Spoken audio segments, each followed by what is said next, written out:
I take it.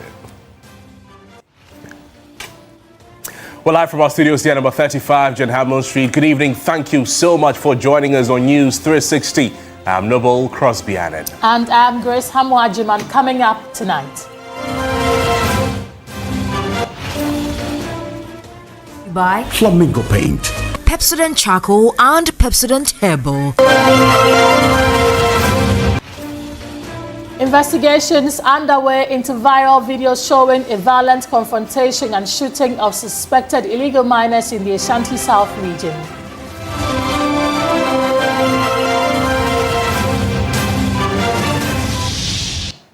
Tonight, women and children trek long distances in a village, a farming community in the northern part of the country in search of water.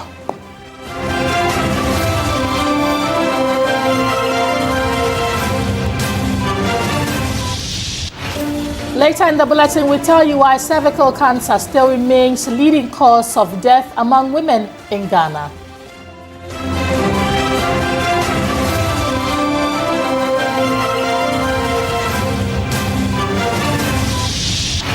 Much later in international news, flooding across Mozambique has affected more than 640,000 people.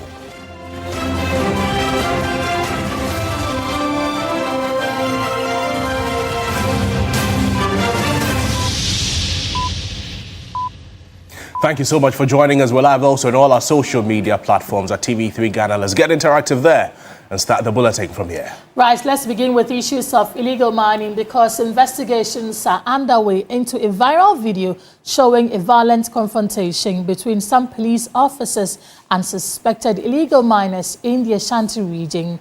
The disturbing footage reportedly recorded at Bipontinting in the Amansia Central District captures a scuffle, the sound of a gunshot, and a man lying in a pool of blood. Judith Brown has more. It's a video that got many tongues wagging. A nearly 3-minute video recorded on January 23 showed a group believed to be illegal miners clashing with some police officers. At a point during the scuffle, a sound resembling a gunshot is heard. And then follows a disturbing scene of a man in a pool of blood, sparking public outrage and renewed concerns over security operations in illegal mining areas. The Amansia Central District Security Council is expected to convene a meeting on Monday, January 26, to review and analyze the video shot at Bipontinting, a Galamsey-prone community in the Ashanti region. The Ashanti Regional Police Command says it is investigating an incident in which a district patrol team was attacked by civilians at Bipontinting while on routine duty.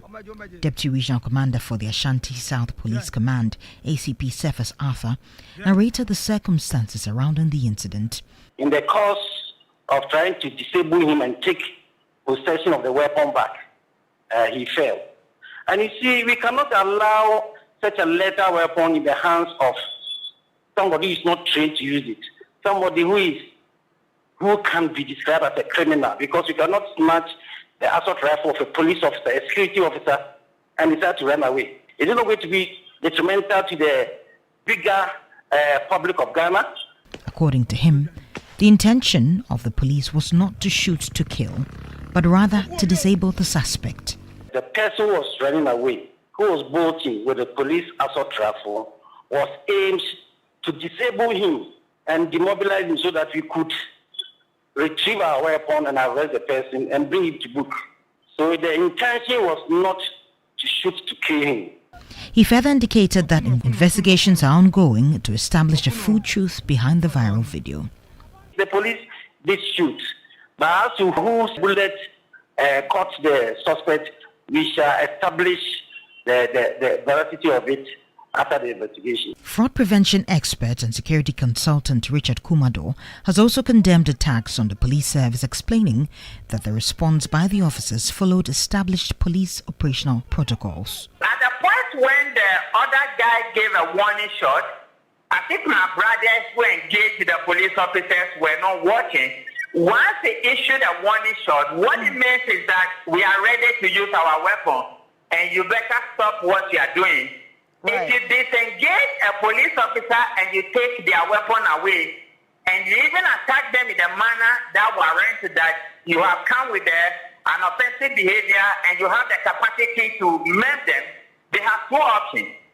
Either to run away from the place and fight their way out, or to engage. And that level of engagement might be to shoot and kill or to disarm the person. Do not engage law enforcement officers in this particular manner. Other than that, it may lead to some level of discomfort that may create some level of crisis for us. And today, we are seeing one of those ones. However, he noted that an early official police statement could have helped manage public perception. This is unusual. The police force have the capacity to respond immediately by doing the initial risk assessment and find out exactly how many officers were in the field, where exactly did the incident take place, and what available remedies were available to them. All these ones would have easily been done. The Ashanti Regional Police Command says investigations into the incidents are ongoing and has cautioned the public against attacks on security personnel. Judith Brown, TV3 News.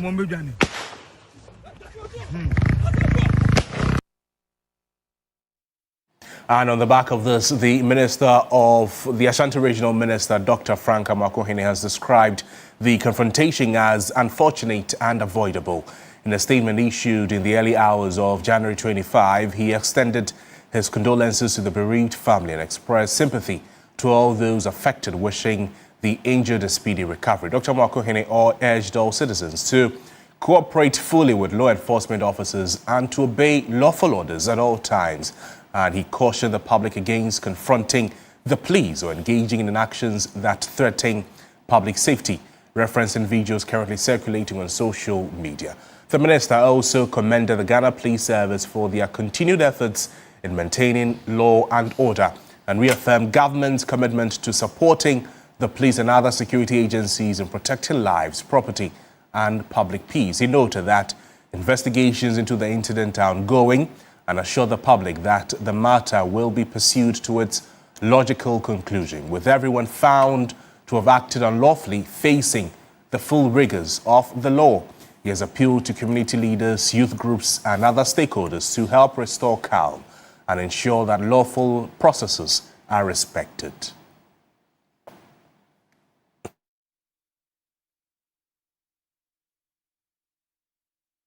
And the use of dangerous chemicals to extract gold in mining communities is rife. The usual suspect, illegal miners. Members of the Parliamentary Select Committee on Mining has been engaging and studying the threats of the application of dangerous chemicals on the environment in some mining areas of the Ashanti region. The devastating effect of illegal mining permeates every fabric of the human life. Direct and indirect implication on the environment. For inhabitants, the consequences from expert point of view is dire. Government continues to hunt down the faces of the illicit activity. But beyond the known suspects of the environmental destruction, licensed mining firms cannot largely be exempted from a possible flouting of the tenets of the Minerals and Mining Act, the guidelines of safeguarding the environment. These members on the mining committee has been finding out from some of the large-scale mining firms, Anglo Gold and Asanko Mines, respectively. Our interaction with them has demonstrated that to some extent they are complying because all their permits are up to date. But we have picked out some important issues that we have to look at. They were not able to demonstrate to us concretely how they are taking steps to mitigate climate change, of which we pointed out to them that they must pay attention to that because world over, we are all trying to see how we can mitigate climate change. Cyanide is one of the most used dangerous chemicals in the extraction process. Unfortunately, this cyanide has been employed by some sophisticated galamseyers, and where they just dig it and then in the process just spill them like that. And this is so very bad because there's that kind of seepage, leakage of these things. And when they end up in water bodies, you and I are at risk. And so we think that that has to be looked at. General Reports of the use of the toxic chemical in illegal mining areas is common. The government, through NIMOS, continue to clamp down suspects. Let's turn our attention to some politics tonight. 6 individuals, including the widow of the late Member of Parliament, Haji Amin Adam, have picked nomination forms to contest the National Democratic Congress parliamentary primaries for the Ayawaso East constituency by-election, scheduled for March 3 this year. The 5 male aspirants are Ghana's ambassador to Nigeria, Baba Jamal, who arrived in the country today, Mohammed Ahmed Yakubu Azindo. He's a previous contestant, Mohammed Rami, Mohammed Abdul Salam, and Najib Mohammed Sani. The party would review aspirants' details upon submission of nomination forms on January 27, 2026. And this will be followed by vetting, balloting, and appeals on January 28 this year, ahead of the primary slated for February 7 this year.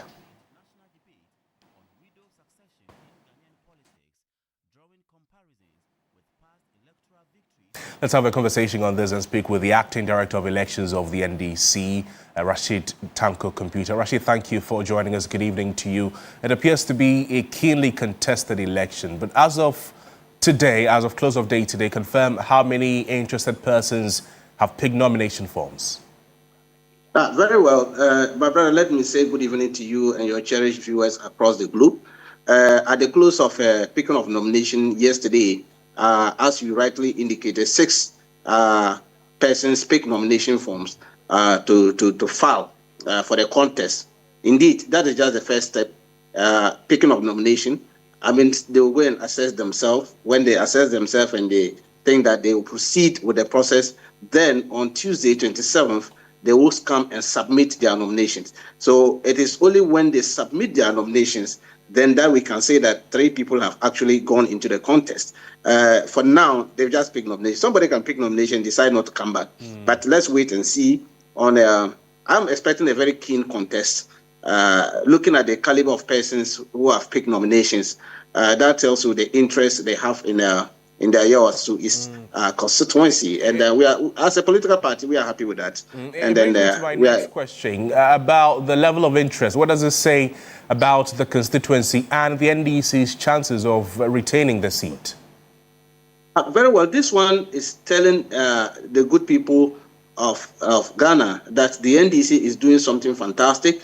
I mean, the government of His Excellency John Dramani Mahama is performing, and they know very well that whoever emerges as the winner of the primaries, of course, the party is going to stand by the person and campaign vigorously to retain the seat. I mean, so the most important thing is to clear this hurdle, the hurdle of becoming our candidate. That is why all these 6 people are interested in becoming our candidate, because they know that as soon as we pick up a candidate, we are going to win, because it's a constituency that have kept faith with the NDC. We have not turned our back against the constituency. I like them. I love the people of Nima. They are good people over there. And the government of the NDC is also doing fantastic for them. And so based on all this, our track record, whoever emerges, I can assure you, we are going to win. Rashid, thank you. Thank you so much. Rashid Tanko Computer is Acting Director of Elections of the NDC, speaking to us about the preparedness of the NDC in the Ayawaso East constituency by-election. Right, from the NDC, let's go to the NPP, and there has been growing debate about whether some of the challenges facing the current government are a direct consequences of decisions taken by the previous NPP administration.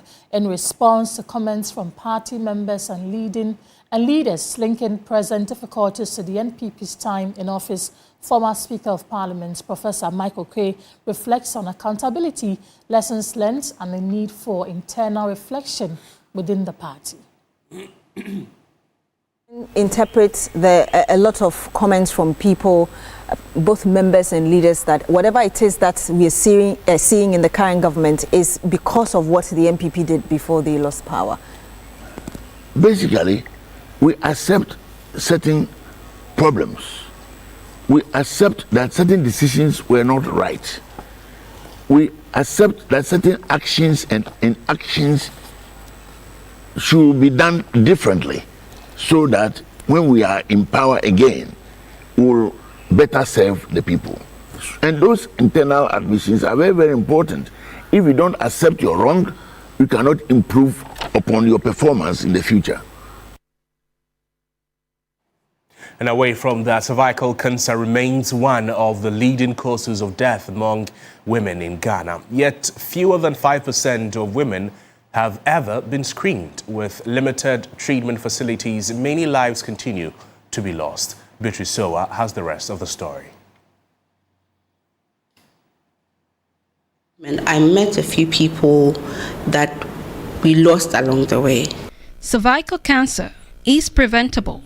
Yet in Ghana, a lack of education and screening means thousands of women are diagnosed too late. Jessie Afram is a cervical cancer survivor. She recalls how the disease tore through her life and family, draining them with the heavy cost of surgery, chemotherapy, and endless checkups. While I was feeling the stress of, hey, we are spending a lot, I was sitting by a patient whose injection was 6,000 per injection, and she was supposed to take 18 or so. And I'm like, hey, you think you are spending a lot, but everybody is different.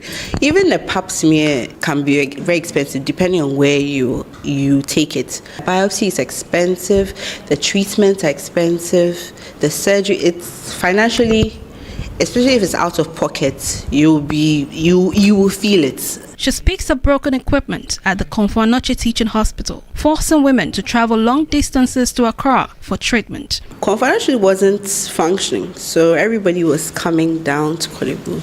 And so you can imagine, and the machine cannot take so many, like it has a certain number it can take at a time. So when that happens, we have to schedule everyone, because everybody deserves a chance to be on the machine, and that could delay your treatment process. Her plea is simple. Prevention is far better than treatment. Every region should have at least 3 centers where you can be radiated. I don't think January is enough to create awareness. There should be some sort of engagement. Even the treatments should be subsidized. Government has made progress, reaching 58% of its HPV vaccination target for children aged 9 to 14. The program's manager for non-communicable diseases at the Ghana Health Service, Dr. Wallace Odiko Olenu, says costs remain a major barrier. It is not something that is on the blind side of the service. We've taken note of that. Our greatest problem is in screening. The screening numbers are still low.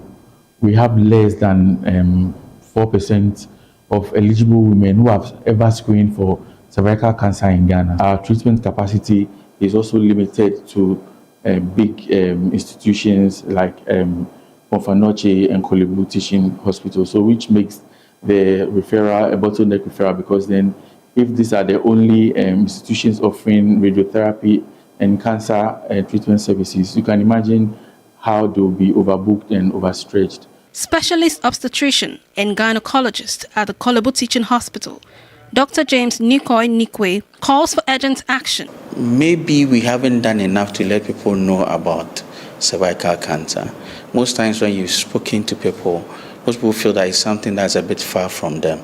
So you realize that you can go into a place and nobody has even heard of even the screening test available. So for treatment modalities for cervical cancer, it largely depends on how early it is caught. Early stage 1 cervical cancer can be treated. There are even options of actually treating without taking the womb of the patient out. There is a common myth that testing for cervical cancer is painful. Having gone through it myself, I can tell you it isn't painful. Although it can feel a bit uncomfortable, but it is quick, safe, and life-saving. CEO of Sinel Specialist Hospital, Dr. Michael McCarthy, explains that HPV can spread without penetrative intercourse. Any form of transmission through touch, through fluid, can transmit the virus. You don't need to have penetrative intercourse to have that transmission happening. You can have it if there is close physical contact and exchange of body fluids. He stresses that prevention through screening is critical. I think there are gaps. We need to study and work on systems where we can see what is going on, do a test at the point of testing, get a result at that point, and put in the appropriate treatment at the same time. If we can set up something like that, then we should be able to make a much bigger impact. This is a disease that you need to prevent. Prevent either by immunization, prevent by lifestyle change, prevent by screening and early treatment of precancerous lesions, so that we don't need to get to the advanced stages where more extensive treatment is required. Head of Obstetrics and Gynecology at the Kolebu Teaching Hospital, Dr. Charles Techi, says Kolebu is now building a cervical cancer registry to better track and fight the disease. As head of department, we are putting in measures to get a cancer registry that prioritizes cervical cancer as a key component of the malignancies that we have. Without urgent action, many more women risk dying from a disease that is both detectable and preventable. With vaccination, screening, and awareness, cervical cancer can be prevented. Don't let fear stop you. Get vaccinated, get tested today, and save your life. Beatrice Ajokosowa, TV3 News, Accra. Well, let's go up north. And before dawn breaks in Nankeni, a small farming community in Ghana's northern region, the day does not begin at home. Instead, it begins on the road in search of water. Women and children trek long distances, containers balance on their heads, chasing the resource. A report by Nadra Mohammed. For decades, residents of Nankani in the Nanumba South municipality have lived without access to safe drinking water. The community relies largely on an open and protected well as their primary source of water. Residents here walk several kilometers, enduring harsh weather conditions, just to fetch water for their daily needs. The only borehole available serves barely 2 households, leaving majority of the community with no alternative. Women and children carry the heaviest burden, walking under the scorching sun and through the harmattan, often for hours, just to secure water for cooking, cleaning, and drinking. See, this child, he's 2 months. Because of no water, I can't leave him in the room and be sitting here looking for water. I have to carry him and see the way. Even then, the water they return with is often unsafe, but it remains their only option. Esther Mahama, a mother of a 3-month-old baby, says the search for water forces her to carry her infant along, exposing the child to extreme heat and dust, simply to meet her family's most basic need. I have 3 kids, and the grown-up one, they are going to school. I wake up somewhere 3 to 4. I came here looking for water. I didn't get water. The little one I had, I went and used it and back them. They went to school. I'm sitting here. No water for me to cook, to talk of washing. So I'm pleading that governments will help us. For Mary, the story is no different. She described the daily struggle for water as painful and exhausting, a struggle she says has become part of her life. Most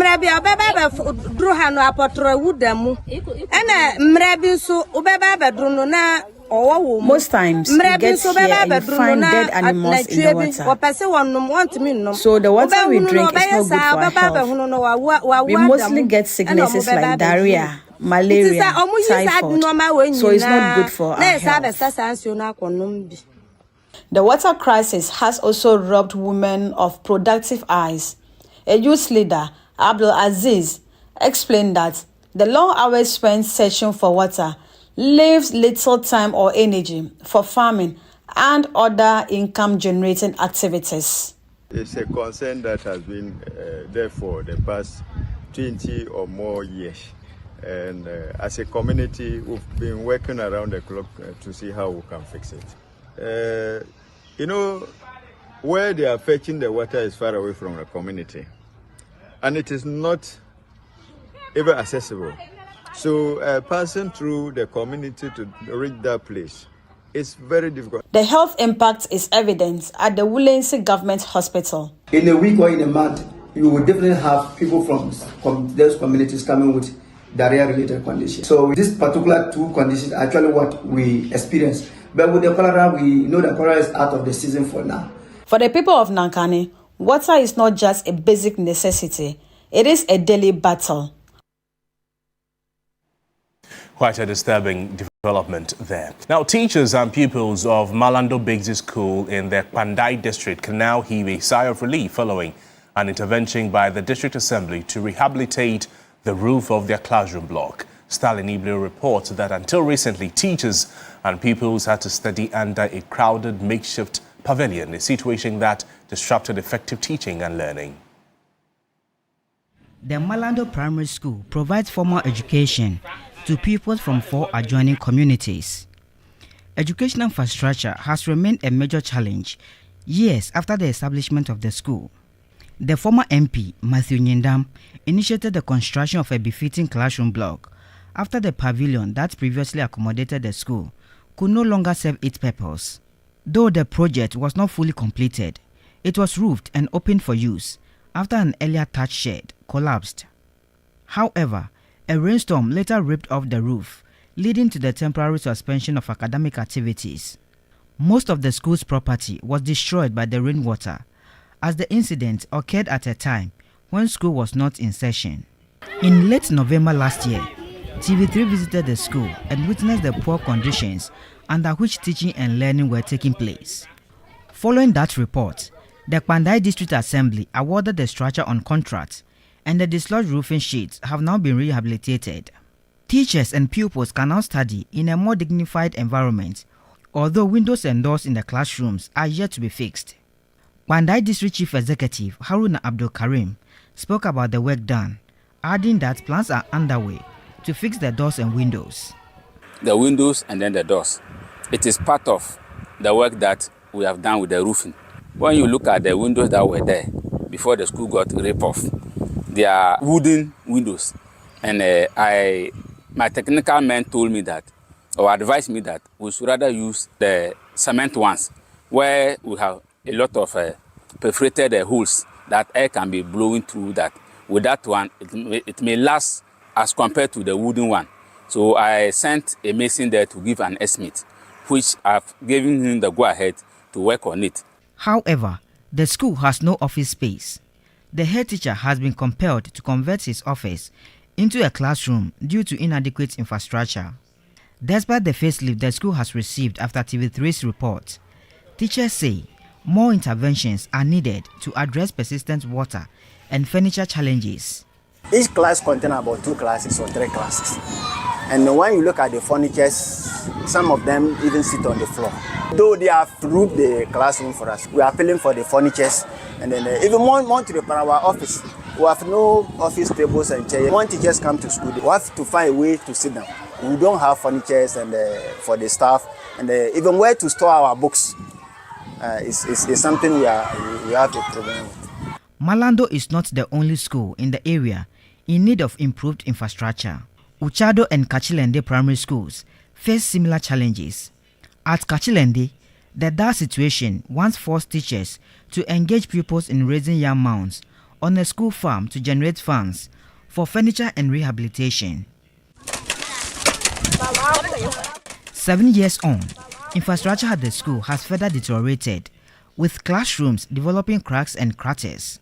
Furniture procured in the past is now broken and piled up as scrap, forcing pupils to sit on dusty floors during lessons. The situation in Malando and other basic schools in the Pandai district highlights deep infrastructure gap confronting rural education. While the rehabilitation of the Malando school roof offers hope, stakeholders say sustained investment Not just emergency interventions is needed to provide safe classrooms, furniture, water and learning materials to ensure children in these communities are not left behind. Stanley Nibleu, TV3 News, Pandai, Northern Region. And Fair Sky Group, a Ghanaian holding company with subsidiaries across key sectors of the economy, has marked its 23rd anniversary with an annual Thanksgiving service to appreciate God. President John Mahama joined staff and management for the celebration and praised the company for its contribution to the economy, particularly under the Big Push agenda and through its corporate social responsibility efforts, urging them to do more. For decades, Eric Sedi Kutoche has led a company whose beginning was from a humble background. Fair Sky Group has evolved from humble beginnings into a conglomerate with 8 subsidiaries employing over 6,000 staff stationed at various sites, offices, and locations across the country.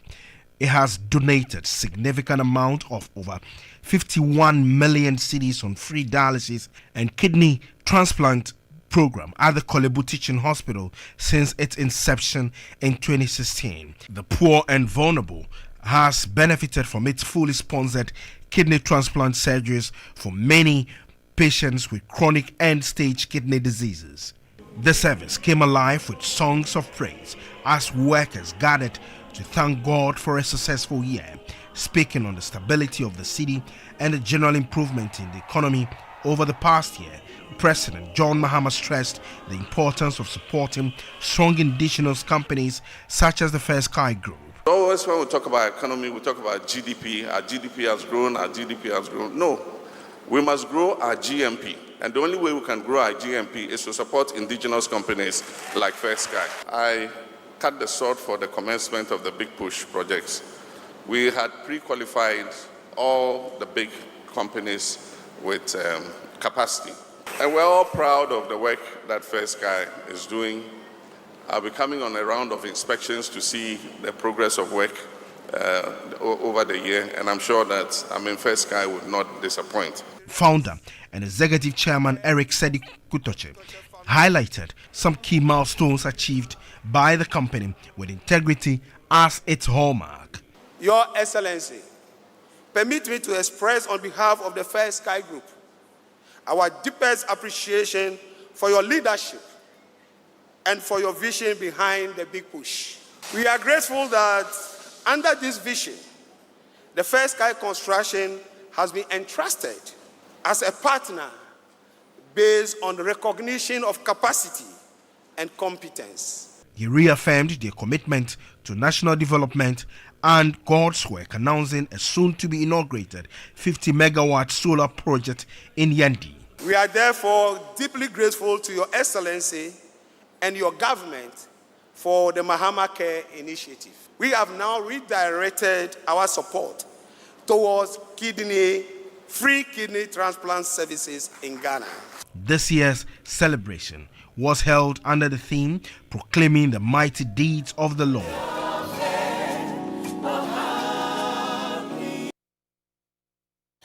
You're also watching News 360 on TV3. There's more after this break. Don't go away.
Welcome back to the program. Now, for several decades, residents of Bato Debe, a farming community in the North Tone district, struggled with access to healthcare services as efforts to build a CHIPS compound in the community stalled for many years. But through the Legacy Project initiative, the North Tone District Assembly has completed and handed over the facility to enhance healthcare delivery. There's more in this report.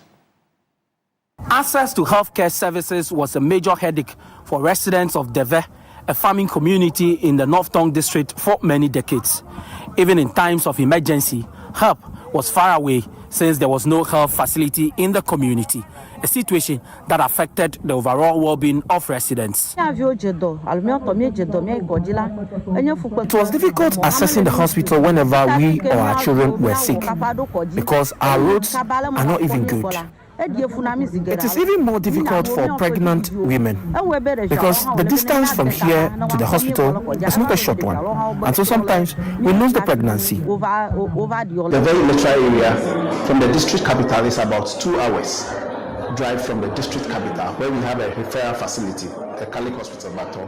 But then for the very community, for you to be able to access that facility, you need to travel over 2 hours by a motorbike or by foot, and then crossing the main Volta River. And then so on many occasions where children under 5 years, pregnant women, and then the aged will have to access health services.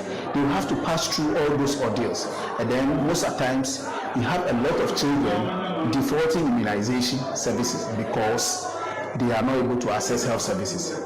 Amidst these challenges, a CHIPS compound project commenced some 10 years back stalled. But as part of a move to complete all store projects under government's Legacy Project initiative, the North Tong District Assembly has completed and handed over the facility to begin operations. A major problem here is rampant snake bites. And so now that the facility is opened, we will need anti-snake venom here to protect us. When it happens like that, we have to transport the person to either Bato or Adidona. And a former Assistant Commandant, Junior Division of the Ghana Armed Forces Command and Staff College, Brigadier General Mark Akpachu, retired, has called for a holistic approach to honoring the nation's living veterans. Speaking at the 81st Drumhead Service in memory of the Battle of Muang at the 2nd Infantry Battalion at Apremdo in the Western region, he also urged security services to remain alert and proactive.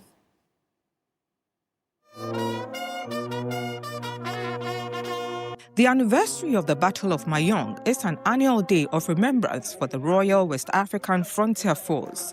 On 23 January 1945, the two largest formations West Africa had put into the field, the 81st and 82nd Divisions, advanced on convergent axes, met and emerged victorious on the battlefield at Mayong. The result was a singular success for the West African forces, whose ranks included major units from the Gold Coast, Nigeria, Sierra Leone, and the Gambia. It was thus an entirely West African battle, won by representatives from each of the 4 West African colonies. But this was not without the sacrifice of some lives. It is in this regard that the Ghana Armed Forces remembers this significant battle by honoring the departed heroes whose sacrifices have helped shape the forces into what they are today. Speaking as a special guest of honor at the 81st Drumhead Service, a former Assistant Commandant, Junior Division of the Ghana Armed Forces Command and Staff College, Brigadier General Mark Akpachu, retired, honored the legacy of the Battle of Mayang, declaring the freedom enjoyed by the service today is built upon the sacrifices, professionalism, and devotion of past soldiers. He called for equal recognition of the nation's living veterans. In honoring our fallen heroes, we must equally recognize and celebrate our living legends, the veterans seated among us here today. You shaped generations that followed, preserved the ethos of professionalism of arms, and remain a vital pillar of our national defense architecture. The role of veterans goes far beyond remembrance and ceremonial occasions. Veterans remain an invaluable strategic asset to our nation, Ghana. Through mentorship, advisory roles, training support, and community engagement, you continue to strengthen national cohesion and security. He further urged the security services to stay alert and proactive in confronting a range of complex challenges, including transnational terrorism, cyber insecurity, and other emerging threats. Ghana has long been recognized as a beacon of peace and democratic resilience on our continent. However, we must remain alert to evolving and complex security challenges. These include threats from transnational terrorism, cyber insecurity, illegal mining that devastates our environment, and border pressures arising from regional instability. In this regard, it is imperative that our security agencies, the military, police, intelligence services, immigration, and all allied institutions, and they are encouraged to work in collaboration through joint operations, intelligence sharing, and unified strategies. The event held at the Apremdo Barracks was attended by traditional leaders, the clergy, and military service veterans, among others. Irama Smith, TV3 News, Apremdo.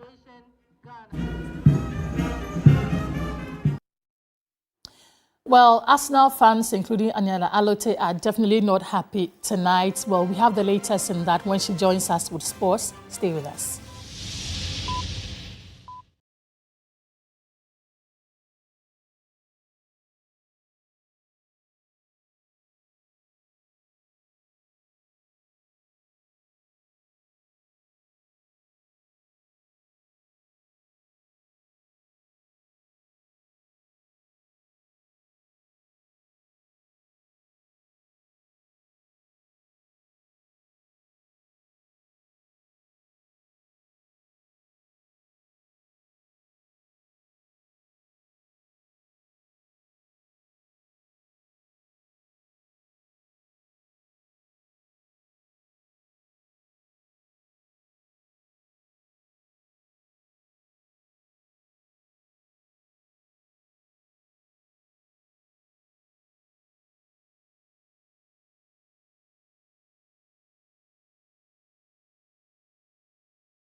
It's time for sports here on News 360. I am Aniela Alote. We start off on the domestic front with game week 20 of the Ghana Premier League. Kumasi Asante Kotoko extended their unbeaten run at the Baba Yara Sports Stadium with a 3-0 victory over Basake Holy Stars. The result sees Kotoko climb to second place on the league log, leaving Holy Stars in dangerous waters in the 16th spot.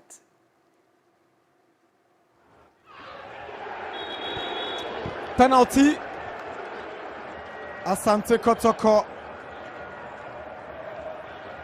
presented with a massive opportunity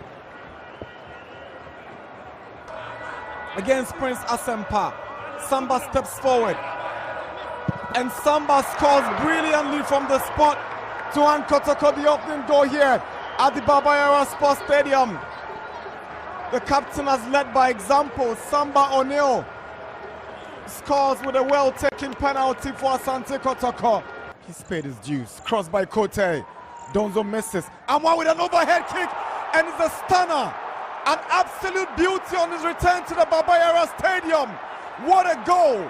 Albert Amwa doubles Kotoko's lead in magnificent fashion. Oh my word! This is an absolute beauty, a world-class finish from Albert Amwa. Kotoko 2. Holy Stars 0. Albert Amwa, he's got Kwame Opoku. Opoku! And Opoku scores in similar fashion like Albert Amwa. The two strikers have all scored from spectacular overhead kicks. Kwame Opoku makes an instant impact with an assist from Albert Amwa. It is game over, and Karim Zito and the rest of the Kotoko technical team amazed by this development. Opoku makes an instant impact with that bicycle kick. It's 3 for Kotoko, and Holy Stars have a very tall mountain. Following his defeat, coach of Basake Holy Stars, Johnson Smith, explained that his game plan was to win, and it was rather unfortunate that things panned out the way they did. Meanwhile, coach of the Porcupine Warriors, Abdul Karim Zito, was excited to finally pick up a win after 3 games without one. The performance of the Kotoko boys weren't bad because we planned to win the match. It's unfortunate it came this way. Yes, I don't know. We don't have real attackers. That's why. Because you can see from behind, you can see our attackers are slow and old. That's why. More than happy that we've won today. It's been long. For so many weeks, trying everything possible to win a game. But I'm very happy today we've been able to score 3 beautiful goals. We responded against Bibini Gold Stars. We were even faster than today. Yes, you know, the weather is too distant today, more than last week. And it's not easy playing in such weather. Yes. I think it's continuation of what happened at Bibiani, but the difference here is we were more focused on goal scoring than Bibiani because it wasn't easy at Bibiani, but we do all the attacking, we do everything. I think today we were better in goal scoring than we played in Bibiani. So I'm very happy at the end of the day, we've started by Heading over to match day 23 of the English Premier League, Chelsea claimed a big 3-1 away win over Crystal Palace at Selhurst Park. Elsewhere at the Emirates Stadium, league leaders Arsenal proved they were no match for Manchester United as they fell to a 3-2 defeat. It's Fernandes straight into the corner, and Chelsea wrap things up. Hughes and towards Lerma. Can they force it over the line? Not quite. They can now. Dramatic scenes there at the Emirates Stadium, but the result means that Arsenal's lead at the top has been close to a mere 4 points. Well, that will be all for sports here on News 360. I am Aniela Alute. Segment is brought to you by GTP Lifestyled and Napa Foods, Heaven Black Insecticide Spray and Coil, powered by 3 Entertainment.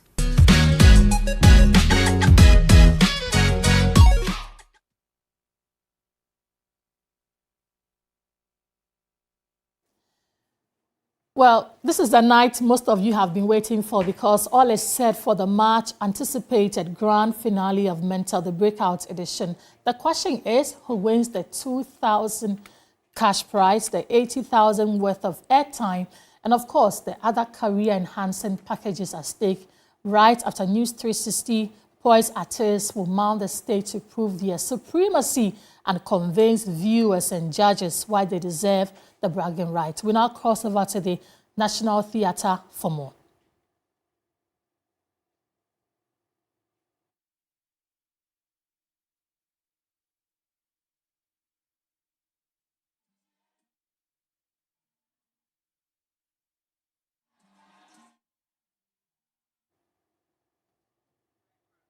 Well, we'll connect with Esiedua shortly so she brings us more. But even that, we know that the finale is happening immediately after News 360 at the National Theatre. There's Tiki, there's DNA, we have Kwekushai, Ivy Hollis, Achedie, Crosby. Who are you placing your money on? Any of the six is well able to win the competition. I wish them all the best. Okay. Who are you supporting? I love all of them, but let's see.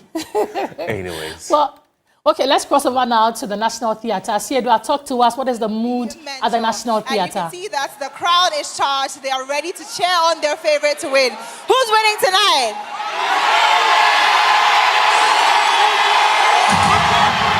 All right. You can see there are fans. All right, guys, calm down. All right, guys.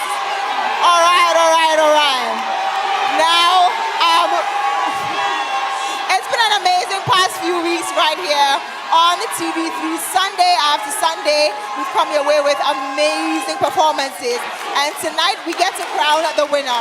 Of course, we know that we have 6 finalists. We know we have 6 finalists that are waiting to cheer you on and to make you excited, to give you an amazing performance tonight.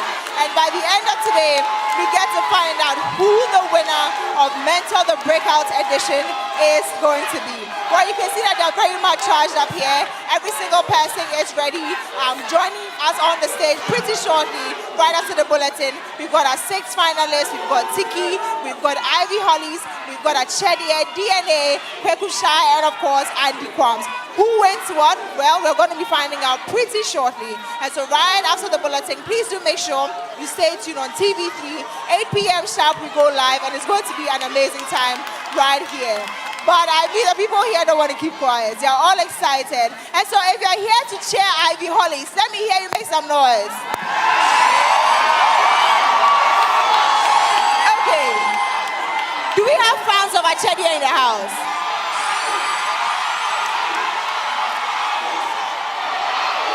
Are there any Tiki time bombs in the house? If you're here for Tiki. If you're here for Tiki. Okay. Do we have Kwekushai fans in the house?